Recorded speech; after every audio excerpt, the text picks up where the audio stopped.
Hello everyone, welcome to our YouTube channel. आज हम लोग बात करने वाले हैं कंटिन्यू करने वाले हैं कंसेप्ट ऑफ वैल्यूएशन का चैप्टर नंबर 3 वीडियो नंबर 3।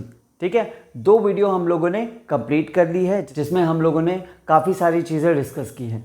उन दोनों वीडियो की लिंक्स आपको डिस्क्रिप्शन में मिल जाएगी, तो उन दोनों वीडियोस को भी ज़रूर कवर कर लीजिएगा। ठीक है, आज हम लोग कुछ बेसिक सी चीज़ें बहुत ज़्यादा बेसिक सी चीज़ें हम लोग डिस्कस करने वाले हैं, लेकिन क्योंकि वो हमारे सिलेबस में इंक्लूडेड है इसलिए अपने को पढ़ना पड़ेगा। ठीक है, ये देख लीजिए आप लोग सिलेबस। ठीक है, ये रहा unit 1, unit 2, unit 3 and unit 4। एक एक करके हम आप लोगों को सारी चीज़ें डिस्कस करवाएंगे, क्लियर करवाएंगे। ठीक है, तो अभी चलिए स्टार्ट करते हैं हमारे यूनिट 1 से। ठीक है, यूनिट 1 के ये टॉपिक सारे हम लोग क्लियर करेंगे। तो सबसे पहले हम लोगों को देखना है कॉस्ट प्राइस। कॉस्ट प्राइस क्या होता है? देखिए, हम लोग बचपन से पढ़ते हुए आ रहे हैं कॉस्ट प्राइस, सीपी। ठीक है, the amount paid to acquire और प्रोड्यूस अ प्रोडक्ट। जब भी आप किसी प्रोडक्ट को, ठीक है, किसी प्रोडक्ट को आप एक्वायर करने के लिए या फिर प्रोड्यूस करने के लिए जो भी अमाउंट को आप पे करते हो वो हो जाता है आपका कॉस्ट प्राइस। अभी जैसे आपको अगर प्रोडक्शन करना है तो उस प्रोडक्शन के प्रोसेस में जितना भी कॉस्ट आपका इनकर होगा वो उस प्रोडक्ट का सीपी हो जाएगा, यानी कि कॉस्ट प्राइस हो जाएगा। या फिर आप ऐसे समझ लो, जैसे आपको ये मार्कर परचेज करना है मार्केट से। ठीक है, तो मार्केट से जब आप ये मार्कर परचेज करने गए तो ये आपको 30 रुपीज़ की मिली। ठीक है, 30 रुपीज़ आपने पे किए। ठीक है, और आपको उसके अगेंस्ट में ये मार्कर मिल गया, तो इस मार्कर का सीपी क्या हो जाएगा? 30 रुपीज़। ठीक है, नेक्स्ट है आपका सेलिंग प्राइस। सेलिंग प्राइस मतलब the price at which a person sell the product. ठीक है, the amount at which a product is sold to the customers. ठीक है, प्राइस जिस पर प्रोडक्ट को सेल किया जाए वो आपका एसपी हो जाएगा। ठीक है, amount at which product is sold. ठीक है, बेचा जाता है किसको? कस्टमर्स को। ठीक, आपने खरीदा, समझ लीजिए इस मार्कर को आपने खरीदा है, आपने परचेज किया 20 रुपीज़ में। ठीक है, तो ये आपकी सीपी हो जाएगी इस मार्कर की। अब इसी को आपने सेल कर दिया, ठीक है, दूसरे पर्सन को, तो उसके 30 में, तो ये 30 हो जाएगी इसकी एसपी। अब उसी पर्सन ने जो 30 में इसको परचेज किया था, उस पर्सन ने क्या किया? इसको सेल कर दिया आगे 40 में, तो नेक्स्ट पर्सन जो है, लास्ट पर्सन, उसके लिए 30 हो जाएगा सीपी और एसपी हो जाएगा 40। ठीक है, तो ये सीपी एसपी का खेल ये आगे बढ़ता चला जाएगा जैसे जैसे ये प्रोडक्ट आगे बढ़ता चला जाएगा। ठीक है, सीपी एंड एसपी। नेक्स्ट है प्रॉफिट मार्जिन। नॉर्मल सी बात है, आपने कितने में परचेज किया और कितने में सेल किया, इन दोनों के बीच का जो डिफरेंस है वही आपका क्या होता है? Profit margin. अभी जैसे हमने बताया कि आपने इसको परचेज किया था 20 में और आपने सेल किया 30 में। ठीक है, तो profit margin equals to SP minus CP. आपने सेल कितने में किया? आपने सेल किया मान लीजिए 30 में और आपने परचेज कितने में किया था? आपने किया था 20 में, तो इसका जो प्रॉफिट मार्जिन आ जाएगा वो कितना आ जाएगा? 10। ठीक है, तो cost price, selling price, profit margin. ठीक है, ये 3 चीज़ें हमने डिस्कस कर ली। चलिए आगे बढ़ते हैं। तो अब हम लोग देखेंगे simple interest and compound interest. ठीक है, simple interest.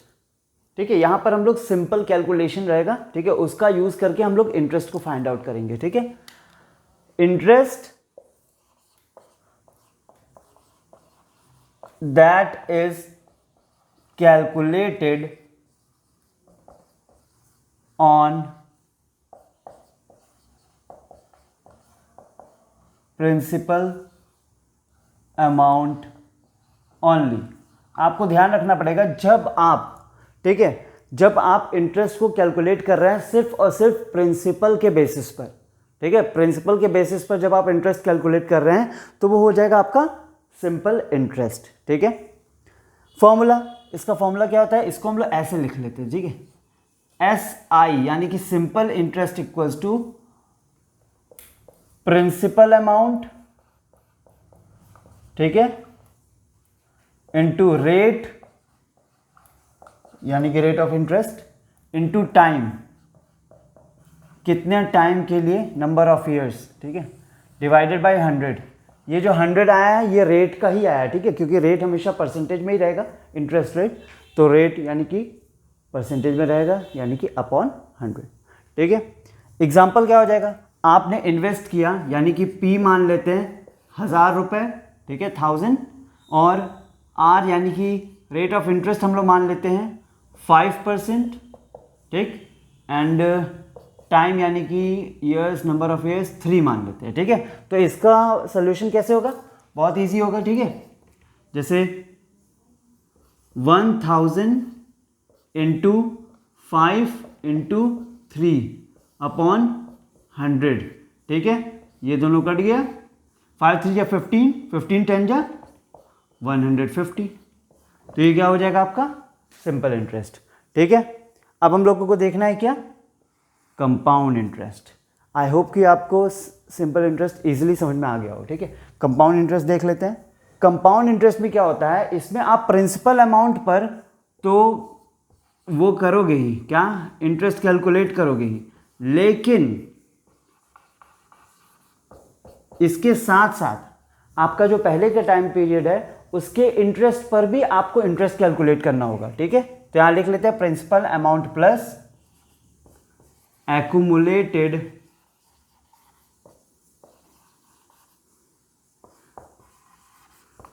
interest of previous periods, ठीक है। फॉर्मूला, तो इसका फॉर्मूला हम लोग ऐसे लिख सकते हैं, CI equals to P into 1 plus R upon N bracket close N into T minus P, ठीक है। तो अब हम लोग क्या करते हैं, इसको एग्जाम्पल के साथ समझ लेते हैं, ठीक है। ऊपर वाले क्वेश्चन से ही हम लोग एक बार ट्राई करते हैं कंपाउंड इंटरेस्ट निकालने का, ठीक है। इसका यहाँ सीन ये हो जाएगा, 1000 रुपये क्या था प्रिंसिपल, R था हमारा 5%, T था हमारा 3%, ठीक है। तो P यानी कि 1000, ठीक, bracket close 1 plus R, R हमारा कितना है 5%, ठीक है। तो यहाँ पर R हो जाएगा आपका कितना 5%, ठीक है, 5%, जिसको हम लोग क्या लिख सकते हैं 0.05, ठीक है। इसको और अच्छे से लिख देते हैं 0.05, ठीक है। अब ऊपर में क्या आएगा, आपका टाइम पीरियड कितना है 3, ठीक, एंड माइनस P। अब इसको हमको सॉल्व करना होगा, तो जब आप इसको सॉल्व करोगे तो आपका जो, रुकिए यहाँ P हमने क्यों लिखा है,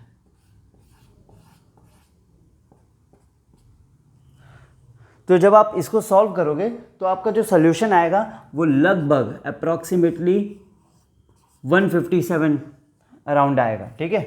तो ऐसे आपका क्या आप कैलकुलेट कर सकते हो कंपाउंड इंटरेस्ट, ठीक। ये रहा कंपाउंड इंटरेस्ट, ये रहा सिंपल इंटरेस्ट। सिंपल इंटरेस्ट क्या था आपका, सिर्फ और सिर्फ इंटरेस्ट आप कैलकुलेट करोगे किस पर, प्रिंसिपल अमाउंट पर, ठीक है। उसका यहाँ फार्मूला दिया हुआ है, ठीक, एक एग्जाम्पल हमने देख लिया। फिर कंपाउंड इंटरेस्ट में हम लोग क्या होता है सीन, जब हम लोग प्रिंसिपल अमाउंट के साथ साथ पहले के जो पीरियड्स हैं उनके इंटरेस्ट पर भी इंटरेस्ट लगाते हैं, तो फिर वो आपका क्या हो जाता है कंपाउंड इंटरेस्ट, ठीक है। उसका फॉर्मूला ये रहा और उसका एग्जांपल ये। चलिए आगे बढ़ते हैं। ओह, आ गए आप लोग, ठीक है। तो अब हम लोग देखने वाले हैं फ्यूचर वैल्यू और प्रेजेंट वैल्यू, ठीक है, एक एक करके हम लोग देखेंगे, ठीक। फ्यूचर वैल्यू का क्या सीन है, समझ लीजिए आपने जो भी इन्वेस्टमेंट की है, ठीक है, उसका आपको वैल्यू जानना है किसी फ्यूचर डेट में, किसी स्पेसिफिक फ्यूचर डेट में और किसी स्पेसिफिक इंटरेस्ट रेट के साथ। तो फिर वहां पर आप क्या करोगे, फ्यूचर वैल्यू को यूज करोगे। मतलब समझ लीजिए आपने इन्वेस्ट किया 10,000, ठीक है। तो अब ये 10,000 की जो आपने इन्वेस्ट किया है 5 साल बाद इसकी क्या वैल्यू होगी एक पर्टिकुलर इंटरेस्ट रेट पर, ठीक है। अगर आपको ये कैलकुलेट करना है तो आपको कहाँ जाना पड़ेगा, फ्यूचर वैल्यू के पास, और ये आपको कैलकुलेट करके दे देगा। लिख लेते हैं यहाँ पर कुछ ताकि आपको अच्छे से समझ आ जाए। Investment at a specific date in the future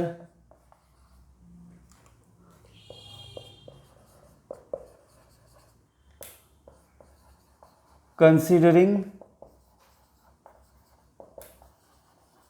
A specific interest rate. ठीक है, तो इसका फॉर्मूला क्या हो जाएगा, एक बार पढ़ लेते हैं इसको। Investment at a specific date in the future. ठीक है, आपको क्या देखना है कि आपका इन्वेस्टमेंट किसी पर्टिकुलर डेट पे फ्यूचर में क्या वैल्यू रखेगा। ठीक है, वो आपको बता देगा किसी स्पेसिफिक इंटरेस्ट रेट के अकॉर्डिंग। ठीक है, तो इसका फॉर्मूला क्या हो जाएगा, ऐसे लिख सकते हैं हम लोग, F V equals to principal, P for principal, into 1 plus rate यानी कि रेट ऑफ इंटरेस्ट, और यहां पर आपका पावर में क्या आ जाएगा, टाइम। ठीक है, यानी कि टी। ठीक, ये हो जाएगा आपका इसका फॉर्मूला। इसको फॉर्मूला मतलब एक एग्जांपल देख लेते हैं, कुछ डिजिट्स फॉर्मूले में रख करके। वही हमारा सिंपल इंटरेस्ट और कंपाउंड इंटरेस्ट वाला ही फॉर्मूला ले लेते हैं। प्रिंसिपल हम लोग मान लेते हैं हमारा क्या है, कितना है 1000, रेट हमारा कितना है 5%, और टाइम हमारा कितना है 3 ईयर्स। ठीक है, अब यहाँ पर हम लोग एफ वी कैलकुलेट करके देख लेते हैं। 1000 इंटू 1 प्लस रेट यानी कि 5/100, जिसको हम लोग 0.05 भी लिख सकते हैं, और अपॉन में यानी सॉरी पावर में क्या हो जाएगा 3। तो जब आप इसको कैलकुलेट करोगे, ठीक है, हमने कैलकुलेट करके सब रखा हुआ है आपके लिए, तो जब आप इसको कैलकुलेट करेंगे तो इसका आ जाएगा 1157.6। ठीक है, ये आ जाएगा आपका अमाउंट। तो ये क्या हो जाएगा, ये फ्यूचर वैल्यू हो जाएगी उस इन्वेस्टमेंट की। ठीक है, अब हम लोगों को देखना है प्रेजेंट वैल्यू। अब आपको क्या करना है, फ्यूचर वैल्यू से प्रेजेंट वैल्यू पे आएंगे। ठीक है, मान लीजिए किसी क्वेश्चन में आपका फ्यूचर वैल्यू दिया हुआ है किसी इन्वेस्टमेंट का, और अब आपको कैलकुलेट करना है प्रेजेंट वैल्यू कि प्रेजेंट में उसकी वैल्यू कितनी रहेगी। ठीक है, तो फिर हम लोग को क्या करना होगा, प्रेजेंट वैल्यू के पास जाना होगा। ठीक है, ये हम लोग को कैलकुलेट करके देगा। इसके बारे में लिख लेते हैं, current value of future amount of money. ठीक है, हाँ, specific interest rate, interest rate आपका स्पेसिफिक ही रहेगा। ठीक है, स्पेसिफिक इंटरेस्ट रेट। ठीक है, अब देखिए इसका फॉर्मूला ये हो जाएगा, जैसे P V equals to future value upon 1 plus R का पावर टी। ठीक है, यानी कि टाइम मतलब नंबर ऑफ ईयर्स। ठीक है, present value equals to future value upon 1 plus R यानी कि रेट ऑफ इंटरेस्ट, फिर ठीक है, फिर उसका पावर टाइम। अब इसको हम लोग देख लेते हैं, यहीं पे निकाल करके देख लेते हैं इसी ऊपर वाले के हिसाब से। जब आपका फ्यूचर वैल्यू यहाँ पर दिया हुआ है, हम लोगों ने कैलकुलेट किया था 1157.6। ठीक है, अपॉन 1 प्लस आर यानी कि कितना था, आर हमारा 5% यानी कि 0.05। ठीक है, ब्रैकेट में। अब इसका यहाँ पावर में क्या होगा, 3 ईयर्स थे ना ये। तो जब आप इसको कैलकुलेट करोगे तो 110% आपका आंसर क्या आएगा, 1000। ठीक है, चाहे तो आप क्रॉस चेक भी कर सकते हो। ठीक है, हमने किया हुआ है। तो ये हो गया फ्यूचर वैल्यू की definition, investment at a specific date in the future considering specific interest rate. ये उसका हो गया फॉर्मूला, ये हो गया एक एग्जांपल। ये होगा प्रेजेंट वैल्यू। ठीक है, प्रेजेंट वैल्यू का फॉर्मूला। ठीक है, present value equals to future value upon 1 plus R का पावर टी। उसके बाद एक हो गया एग्जाम्पल। ठीक है, सो ये दोनों चीज़ें हो गई। 2 टॉपिक्स हमारे और बचे हैं। ठीक है, bill discounting and average due date, वो हम लोग नेक्स्ट वीडियो में देखेंगे। आई होप कि आप सभी लोगों को सभी चीज़ें अच्छे से समझ में आ गई हैं। इन केस अगर कोई प्रॉब्लम आ रही है या कोई डाउट आ रहा है, ठीक है, तो कमेंट बॉक्स में आप ज़रूर बताइए और मैं जल्द से जल्द उसका रिस्पॉन्स करूँगा और उसके लिए एक रेजोल्यूशन वीडियो भी लेके आऊँगा। ठीक है, आप सभी अपना ध्यान रखें, अच्छे से नोट्स बनाएं, अच्छे से अपनी पढ़ाई करें और खूब सारा पानी पिए। Thank you so much.